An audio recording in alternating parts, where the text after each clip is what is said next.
अस्सलाम वालेकुम। मेरा नाम डॉक्टर साहर है और मैं एक पीडियाट्रिक न्यूरोलॉजिस्ट हूँ और आज हम दिमागी फॉलिज यानी सेरेब्रल पाल्सी पर बात करेंगे। ये एक ऐसा डिसऑर्डर है जिसमें बच्चा नकलो हरकत करने या रोज़मर्रा के काम करने से कासिर होता है। ये एक कॉमन अलामत है।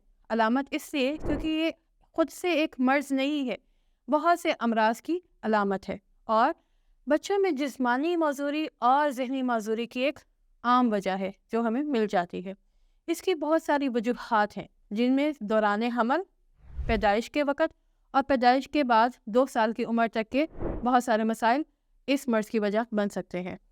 दौरान हमल माँ को ब्लड प्रेशर हो जाना, माँ में कोई बनावटी नुक्स या माँ में इन्फेक्शन या पहले या मल्टीपल जेस्टेशंस या ट्विन जिसे कहते हैं कि ट्विन डिलीवरीज हो रही है या जुड़वा बच्चे या 3 या 4 इकट्ठे बच्चे पैदा हो रहे हैं, उनमें ये अलामात, इस मर्ज़ की अलामात ज़्यादा नज़र आती हैं बाकी बच्चों की निस्बत।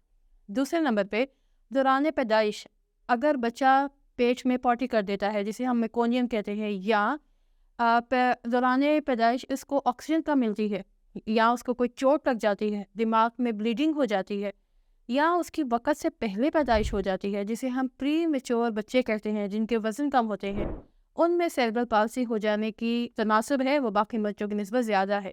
या पैदाइश के बाद बच्चे को यरकान हो जाता है या पहले 2 सालों में उससे कोई इन्फेक्शन हो जाता है जिसे हम मेनिंजाइटिस एनकेफेलाइटिस कहते हैं या उसको कोई ब्लीडिंग हो जाती है उसके दिमाग में, तो भी उसको ये मर्ज़ लाहक हो सकता है। इस मर्ज़ की क्या अलामात है? हमें कब सोचना चाहिए कि बच्चे को दिमाग में फालिज या सेरेब्रल पाल्सी हो गई है? सबसे पहले बच्चे में बढ़ोतरी या बच्चा नशो-नुमा में पीछे रह जाए। जैसे हर बच्चा 3 माह पर गर्दन 3 से 5 माह पर नॉर्मली, मगर 3 माह पर गर्दन संभाल लेता है। 6 माह पे बगैर सहारे के साथ बैठना शुरू कर देता है। 8 माह पे नॉर्मली बगैर सहारे के, 11 माह पे 9 से 10 माह पे क्रॉलिंग और 11 माह पे चीज़ें पकड़ कर चलता है। 1 से 18 माह की उम्र में बच्चा बगैर चीज़ें पकड़े एक मुतवाज़न वॉक शुरू कर देता है, चलना शुरू कर देता है। अगर इनमें से कोई बच्चा इस नशो-नुमा में पीछे है तो हमें इस मर्ज़ के बारे में या इस अलामत के बारे में सोचना चाहिए कि क्या कोई बच्चा सेरेब्रल पाल्सी के मर्ज़ से तो नहीं मुतासिर है। इसके अलावा अगर किसी के जिस्म में अकड़ान है या ढीलापन है या किसी बच्चे को झटके आना शुरू हो गए हैं या कोई बच्चा बोलने में दुश्वारी महसूस करता है, देर से बोला है। एक बच्चे को पहले साल की उम्र में एक लफ्ज़ जो नॉर्मल ट्रू वर्ड जिसे कहते हैं, मामा बाबा नहीं, एक ट्रू वर्ड जैसे फ़ोन, मोबाइल, कार्टून बोलना चाहिए।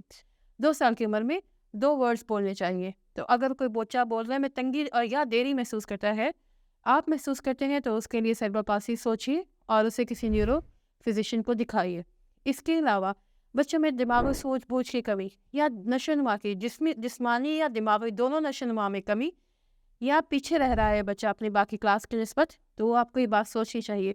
याददाश्त में कमज़ोरी या इंटेलेक्चुअल डिसेबिलिटी भी इस मर्ज़ की एक अलामत हो सकती है। इसका डायग्नोसिस या इसकी तशख़ीस के लिए कुछ टेस्ट है जो न्यूरो फिजिशियंस करते हैं। ख़ास तौर पे कुछ लैब टेस्ट है जो इसकी वजूहात ढूंढने के लिए है या न्यूरो इमेजिंग जिनमें सीटी स्कैन और एमआरआई शामिल है, किए जाते हैं।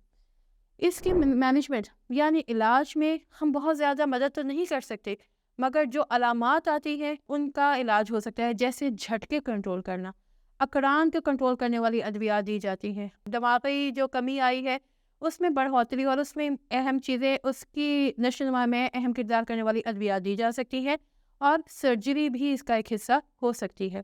इसके अलावा बहुत सारे ऐसे मसाइल जो इस मर्ज़ में नज़र आना शुरू हो जाते हैं, जिस तरह बार बार छाती का इन्फेक्शन हो जाना, निगलने में तंगी, बैठने उठने में मसाइल, याददाश्त के मसाइल और इन मसाइल के भी इलाज के लिए आपको एक न्यूरो फिजिशियन से लाजमी मिलना चाहिए।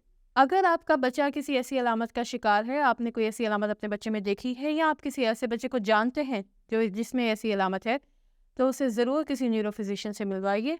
मैं बीइंग अ न्यूरो फिजिशियन सलाह मेडिकल कॉम्प्लेक्स में प्रैक्टिस करती हूँ। उम्मीद है आज की गुफ्तगू आपके लिए फ़ायदेमंद होगी। शुक्रिया।